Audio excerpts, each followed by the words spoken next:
Then the narrative tests her with a cascade of small humiliations that any retail worker knows too well. The returns without receipts, the bridesmaids who arrive late, the manager who smiles only when a sale is closed, and the boyfriend who loves the idea of her more than the logistics of being with her and Hilo, absorbs each impact with a flexible resilience that is not passive, it is calibrated. She files grievances in a mental ledger and pays herself back in tiny acts of control, choosing the veil that will actually fit the budget, deciding who gets her advice and who gets her silence, deciding when to withhold a smile until someone earns it.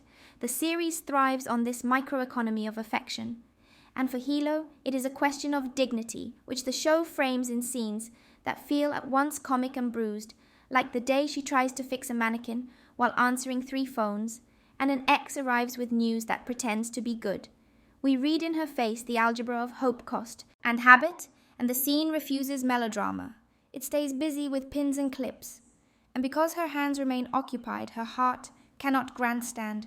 This is smart direction, letting the materiality of work speak for what romantic rhetoric would flatten, and Hilo operates inside that truth. Her agency hides in competence, which is why her comedic beats are delicious.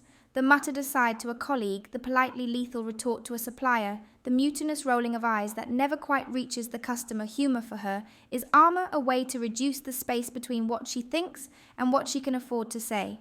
Yet the show also gives her moments of pure exposure. The late bus stop after closing, when she replays a conversation and admits that she overinvested in a man who underinvested in time, the quiet apartment where she aligns shoes under the bed to pretend that order exists, the morning mirror where she practices indifference and then drops it. These are not grand revelations. They are the sediment that becomes self-knowledge, and the structure of the episode that centers her pushes this sediment forward by contrasting Hilo with 2 kinds of foils. The first is the ecstatic bride who believes in destiny as if it were a coupon.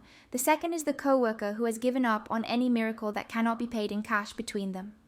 Hilo finds a third path, a realism that does not cancel tenderness, and the arc culminates in a small choice that the series treats as colossal. She refuses a late-night invitation from a man who treats her like an intermission.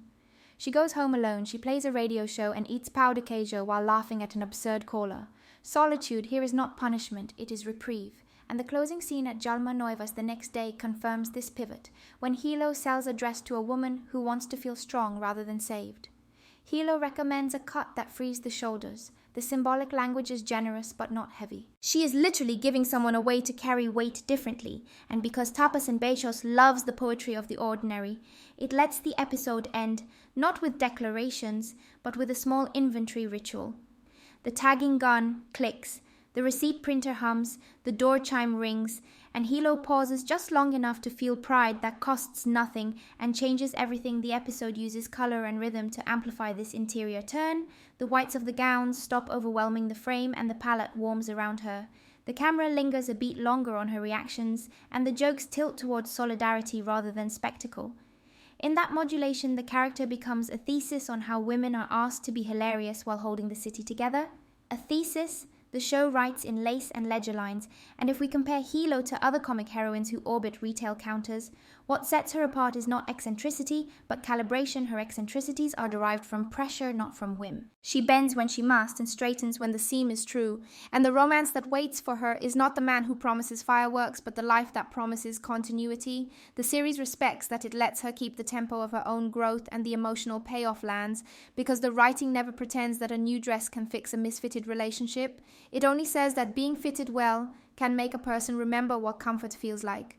And once someone remembers comfort, it is difficult to accept a love that pinches. So Hilo Siqueira becomes a compass for viewers who have navigated the labyrinth of almost relationships and the bureaucracy of payment plans. She is the guide who says that comedy is what dignity looks like under fluorescent lights, that saying no to a man is sometimes saying yes to a better punchline tomorrow. And that is why her episode stays with me. Not because of a single dramatic crescendo, but because of the persistent music of a woman who counts her worth in the currency of self-respect and spends it wisely.